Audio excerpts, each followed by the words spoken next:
Hi, today is June 19th, 2020. It's also the day of a special celebration in the United States called Juneteenth. It is the day that slavery ended in the United States of America. I would like to share with you a story from when I was growing up. I was raised in two small towns in Illinois. I was raised in Prophetstown, Illinois, that had about 1,000 people until I was about the middle of sixth grade. And then we moved to Sterling, Illinois, which has about 16,000 people in it.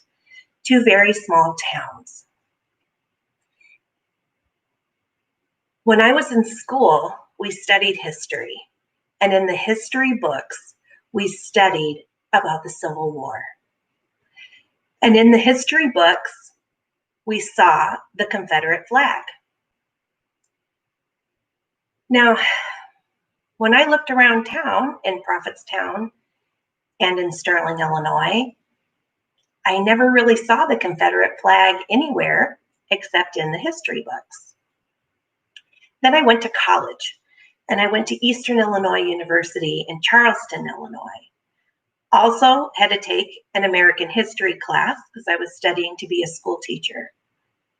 And in that American history class, they discussed the Civil War, and I saw the Confederate flag in my history book and heard about the generals and the different battles and President Lincoln's Emancipation Proclamation.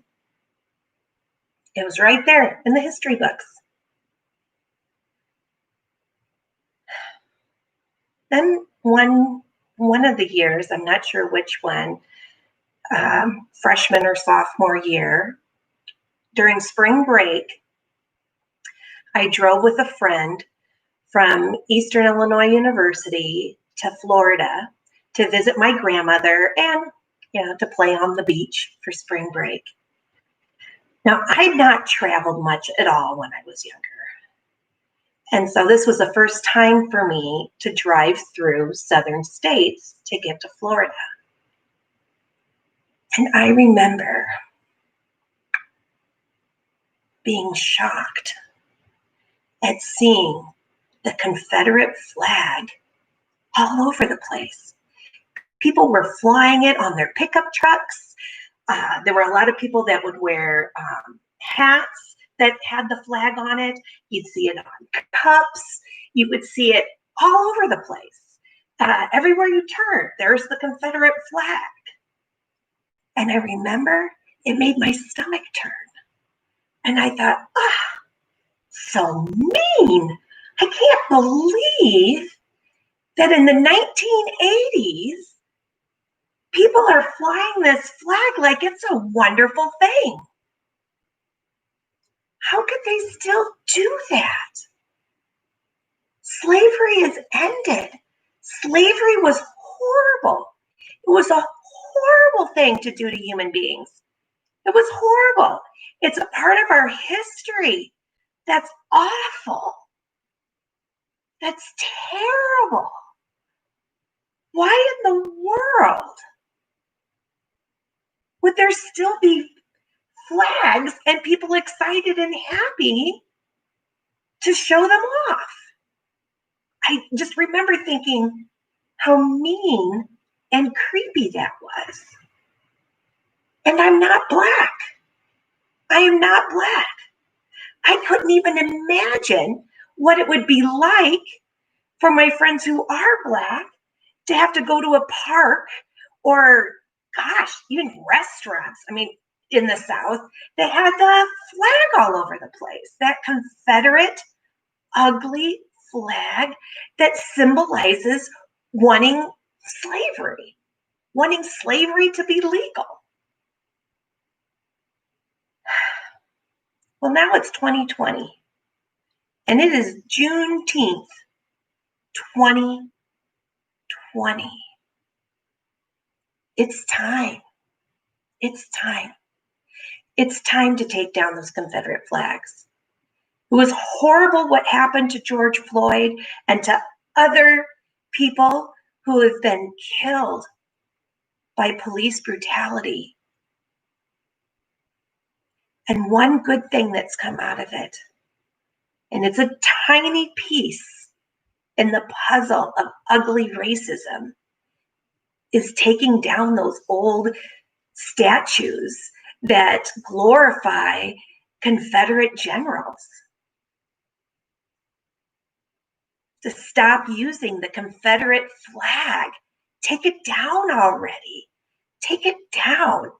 That is the simplest, easiest thing we can do as a start, as a little start towards truly ending racism.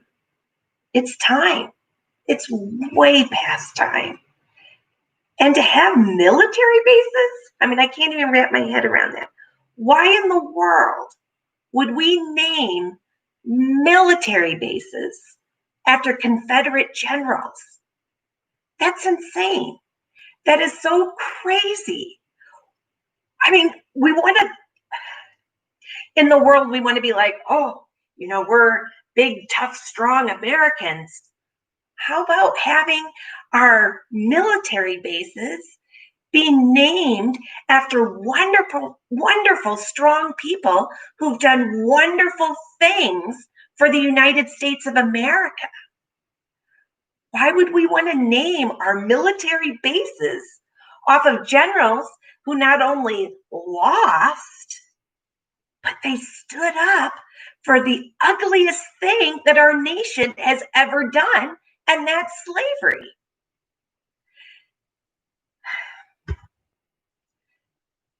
This is not a Democrat thing.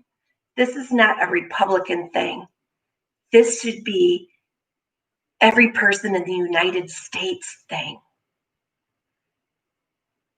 And I too, I'm an independent voter. And I want to tell you one of the reasons why I'm an independent voter. Because we have a loving God who loves everyone. Everyone. And I have lovely Republican friends, and I have lovely Democrat friends, and family members that are on both sides of the fence. And what I always look for is the best. What's the best of both worlds?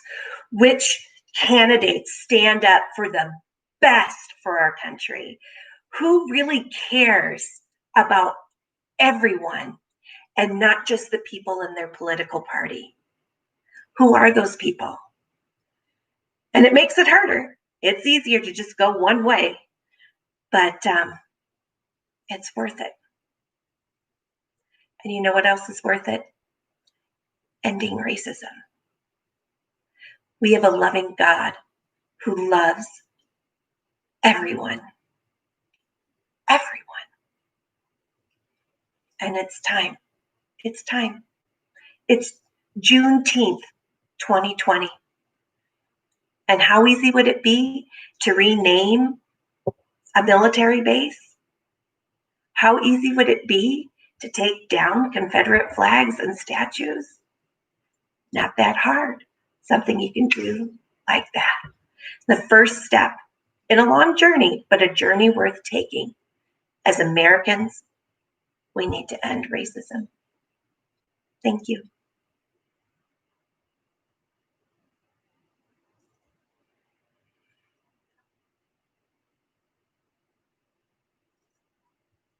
And one more thing. God bless America, and God bless all of you. Bye.